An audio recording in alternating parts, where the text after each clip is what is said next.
Maika kapikasang akha Brohowi tui Morishat we Maigali Jotham Ehas kala Hezekiah longna Judah we aunga Salga Samaria aina Jerusalem we bongli kamaha kajitaina Samaria aina Jerusalem we wang jap khangcha nganalo miyurbing natum saikora nganalo o okutui kala Jiwi along li khalai saikora Brohona awi katharashim aina Broho verena natumli makhamayawi shaki nasarano kaje yanglo Brohona awi apamwi aina shokradale illa anna dada okutui wi kajui bumping tanai gzamra kala pungray bing na awi asingli meng haura tabak bing amai dren nga sa haura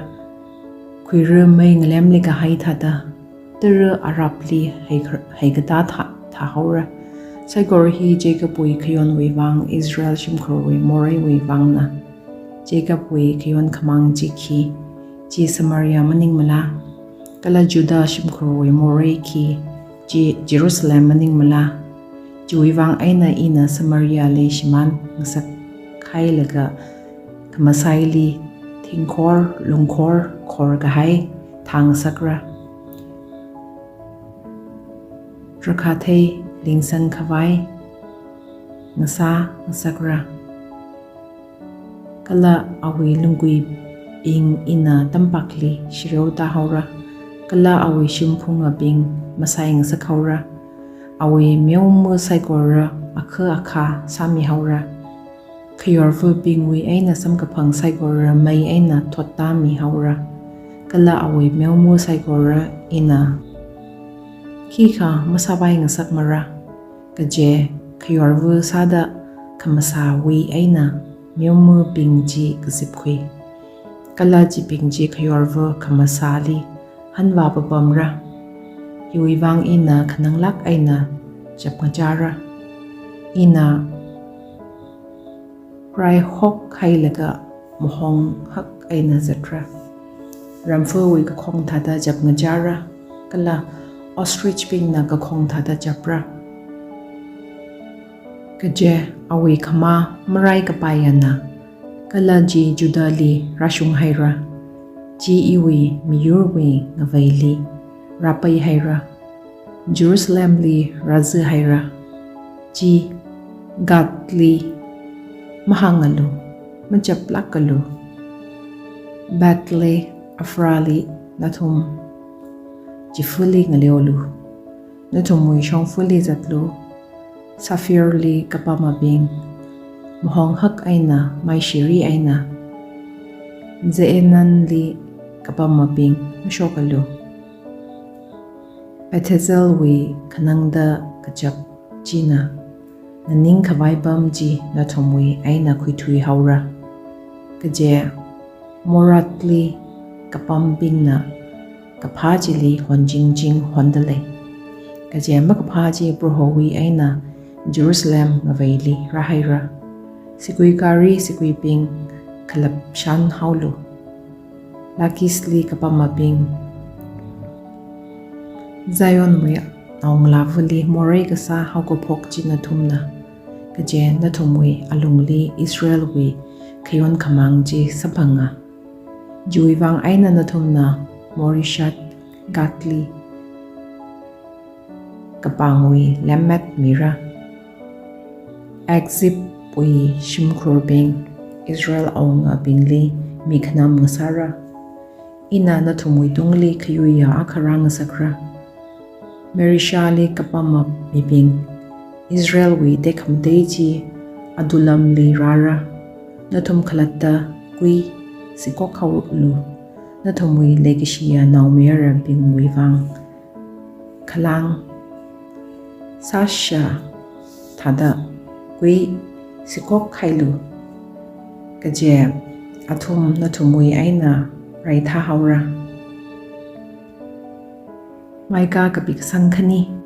kajama bingli singa kharengwi kalashat magapha makhaya phakashoka kala mapiwala makapha makhya khangaran ka sa kala petung li makapha kapaning athum kala ka shing sarano ngathor khara aina athum na ochi sai kaje ji sa ka shap pangshap athumoi li lai athum na lui ngamara kala na pai khui shimla ngamarda khui thui hawa athum na milila shimlila singkrenga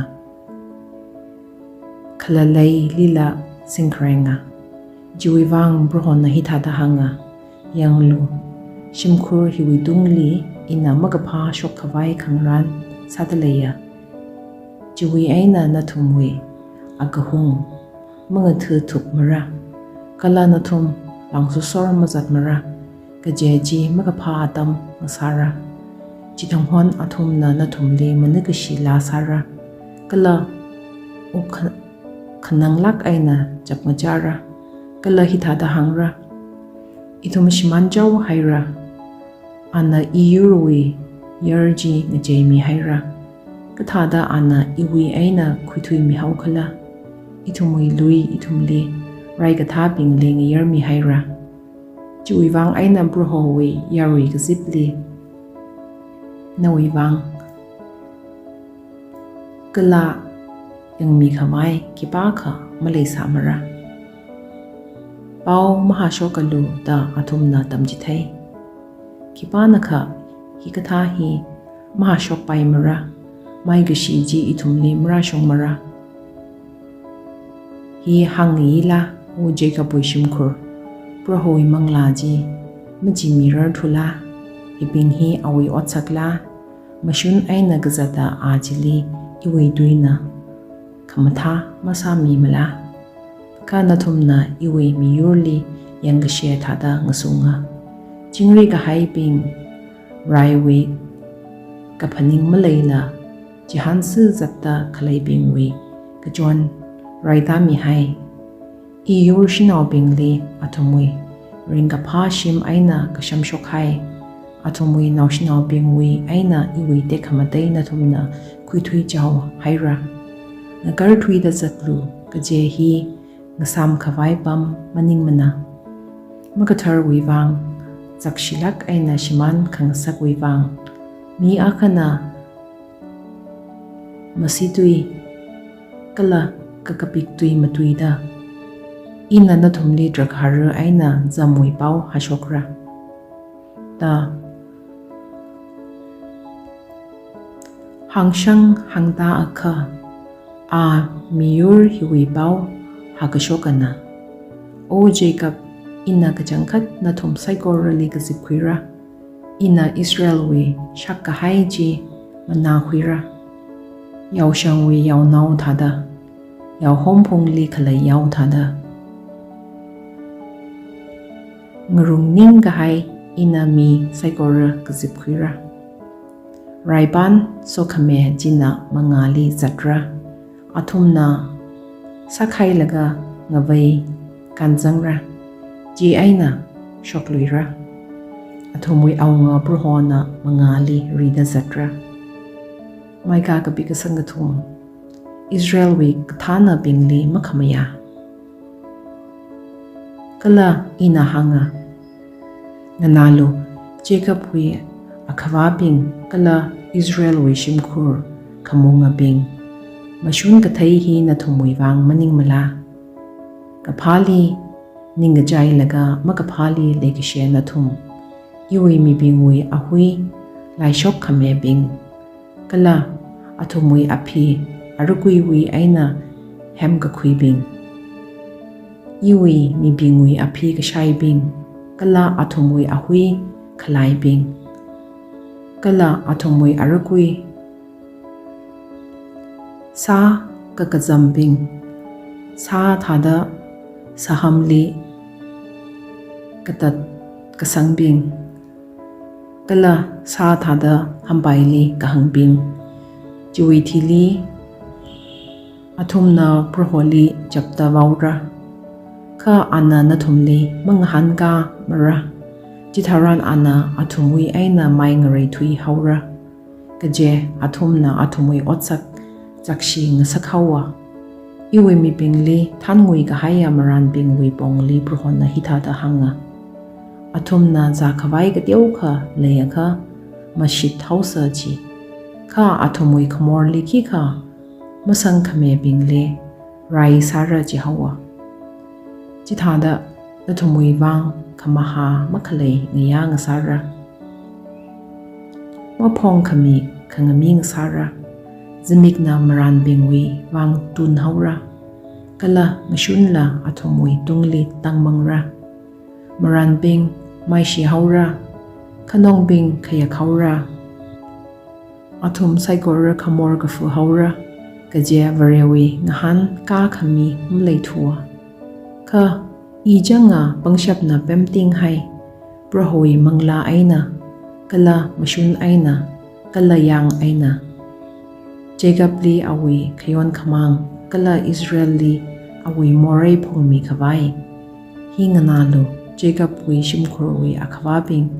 kala Israel shimkorwi kamongabing mashun li ning kakajay bing kamashung li masho kangasakbing ashi aina Zion kala kayon aina Jerusalem sakagabing Chui akawabing na paisawi bang bijar sai pangmon bing na aman khuida damjithai maran bing na paisawi bang phonga chithalala athum na purhoni chi handa hanga proho ithumui nga chaili malai mala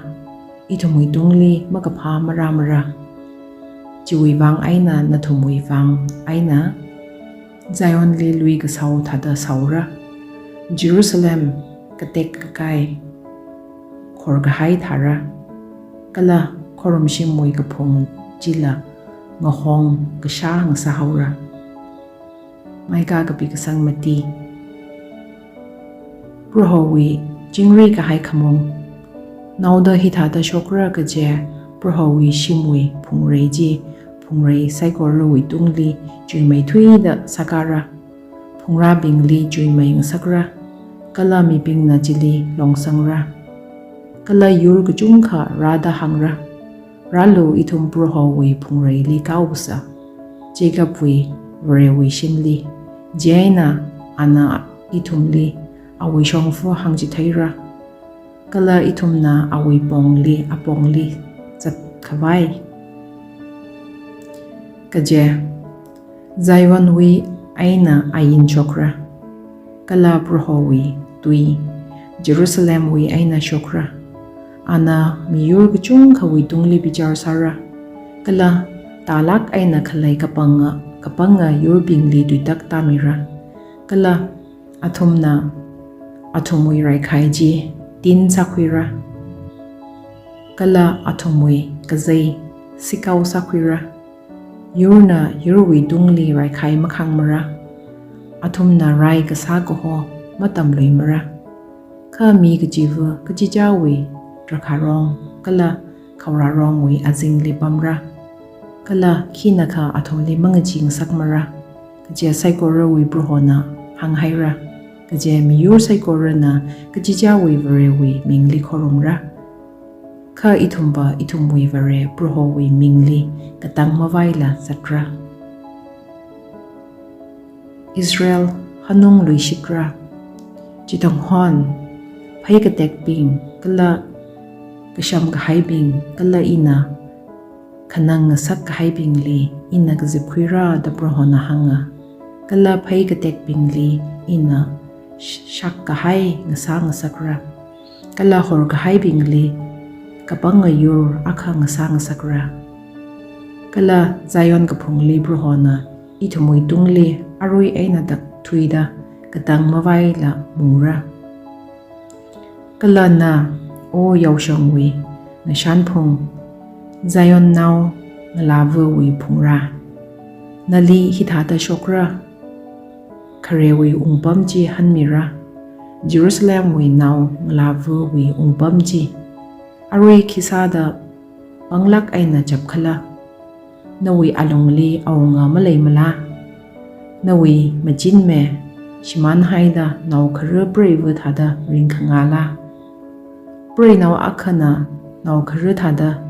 ngaleolu kala ringalu o Zion wi nau lava na ara konung wi aina shokhaura kala ram khamasaili panra na Babylon li vara Jilina li kankhwira Jilina li brohona na tangkhwira na wi yang shaping wi pang aina arena li makhamaya yur jungka kasip laga hanga makhaw hawruno kala Zion li itumwi migna nashanruno kha athumna brohawi kapning mathaimana athumna awi khangaran mathaimana kaje ana lanpum li mavam kazip ka hai thada athum li kazip khui haira thuinga polu o Zion wi naung lava kaje ina nawi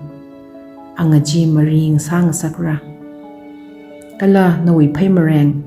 bitrai nga sang sakra nana yur ga jungkhali nga phit kazamra kala athomoi tongga khuiji proholi mira athomoi lanji oguthui saikorowi proholi mira maika ka pikasang phanga aroinali kui maraida pan sapin haira ithumli kuinam khui haira Nijay aina athumna Israel wi khamunga jiwi Mysorli ngapitta Bethlehem wi aina khamunga akha ngashikami Khana o Bethlehem Ephrata Judah wi shang ngasakida katewa na wi aina iwiwang Israeli khamunga saki gaje akha shokra awi Haupo kawai jia karewina ajala kawi aina na jiwivang aina ana atumli nau karevu jina muprarang lakawi atam aina dangda jihosara jiwithili awi jinaungra kangatayping Israel wi yurli latungra kala ana nganingda bruhawi bangshap aina awi vare bruhowi amingwi kaya kaka ji aina yaushangli phawira kala athumna ninglumtur aina panra kaje ara oguthuiwi akatanga washungda ana kahaka ngasahaura kala Assyria naubingna ithumui ngaleili phai ranai kasang tharan jingri kahai ngasahaura ji aina ithumna awi tungli Yagohoma shini kala miwi ungnau jishat shokng sakra athumna Assyria wi ngalai ji raikhai aina mungra kala Nimrod wi ngalai ji sutchok kahai raikhai aina mungra kala athumna ithumli Assyria naubing wi aina ngatang shokra ana ithumwi ngalai li rada Tharili phai ranai kasang tharan jiwi thili Jacob wi shakhai bing ji miyur jung khawi alungli leira mi bingwi wang makhang raya mikamo wi wang la muhui khang nonga prohowi aina khara ikru thada kaho dungli jingpa ta kharor thara kala Jacob wi shakahai yurbing wi ngachaili leisara mi yur jang chung khawi alungli leira kjingkhna kharar wi sayur bing wi ngachaili kjingkhna ona yaushang bing wi ngachaili leida ji rakashok tharan ana nai gzamda ser gzam ga hai thada Jiling atang khui khawai kipa kha malai samara napang nawi yangashe bing wi tungli khangkara kala nawi yangashe bing saikora kata thaura kala ji thanghon ina nawi sikuila nawi aina katat mi haura kala nawi sikui kari bing sakasam haura ta broho na hanga kala ina nawi na leiwi kainong bing katat mi haura kala nawi raipam saikora sakai haura kala nawi laiba kathem bing saikora ina nawi pang aina khuithui haura kala nawi wang khanong bing malai saloi mara kala ina nawi myongmu bing kala nawi lungshom bing sashiman haura nawi pang aina sakukhui ot chila nana makhorom loi mara kala nawi ashirim la phurmi haura kala nawi kainung sakazam sar haura mulung khawat aina ina athut khuira kahang makhangana yurpingli maika kapi kasang tharuk Israel wi tungli broho wi tuingapun broho na hangda khalai nganalo agar thuilo phungreili nawi mishun phayatlo kala phungra bing na nawi akhon charano nganalo phungrei bing kala katang makhawaya okuthui wi shingphunga nathum broho wi makhamaya tuinganalo kaje broho na awoi mi bingli makhamaya akhalei kala ana Israeli ngasungra o iwi mi bing ina nali ki sahau khala kathada ina nali jot nga sakhau khala iling han galu kala ina nali ijipui aina khuyunga kala khalap ka highway aina ngatang khui na thumui wang ina Moses Aaron kala Miriam Jehorai o iwi mi bing Moab wi awunga belak na kiwor sakhala gaji kala pior wi naumera belam na ali ki ngahanka kala shitim wi aina Gilgal khawali ki shokhala gaji phaning unglo ji aina nathum na broho wi hui khami otsak ji theipaira ki singlaga ina broho wi mangali rada adung shong khalai vare wi mangali ikhalata khorum rukhala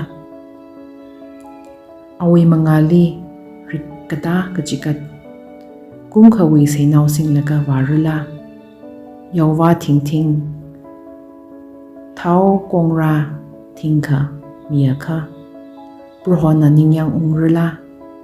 iwi khiyon khamang wi wang iwi naujizai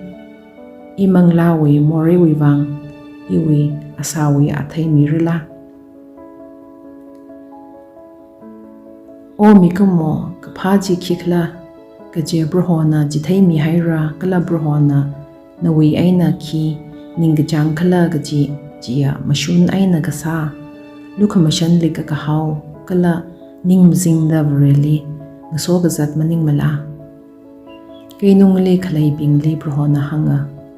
kala namingli khanga ji thangkhamaina nalo o shangbing kala keinung wi mi bing makapha makhya wi shimli makapha makhya lupajum ka hai kala khon shi ka hai ka teiza khwai khandam ji ina malairarla makapha makhya wi khandam ainang soda ina mi bajili phyomi rla kala kazi ka kazawi khaw ainang soda phyomi rla nawi kashanga mi bing khangashauna pemting hai nawi ramli kapamping kakapik tuimang matui kala athumui male kakapikana chi aina ina nalipang parhaira kala nawi more wiwang ramjo sangsaka nana phazara khama thomara thaishon thaira nana tai haira kha makharui khuimara kala kharui khui ka haiji rai khai aina shiman ngasakra nana yaura kha mahat khuimara nana olive surra kha nakhlata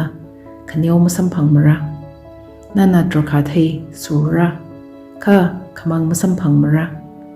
kaje nana om rai wi shian chikan kala ehap shumkhur wi shian chikan yon haira kala athumwi khamajin athishurda zatra ji aina ina nali majong sakra kala nawi ramli kasi kharora ngasara ji thada sada mi pingwi khamashat nana phungra maika kapi kasang shini Israel wi khamakhaw acham I kala kashi kaje I lumkujang wi athai phakhui ka hai trakha thai arong aina phakhui sar ka hai thada amazan akha aina dangda shai khabai mlai thura ining na shai khangai min khare khawra thaila malai thura vare ka thaya mi okuthui wi aina shiman haira kala mashuna ina kasa mi kipa kama malai thura athum saikora ashi wiwang rimbama kala mi ka jiva khailan singlaga ajina li khroma makapha wiwang athum na themlak aina sai ungnaw aina pijar kasa ana phaisa poi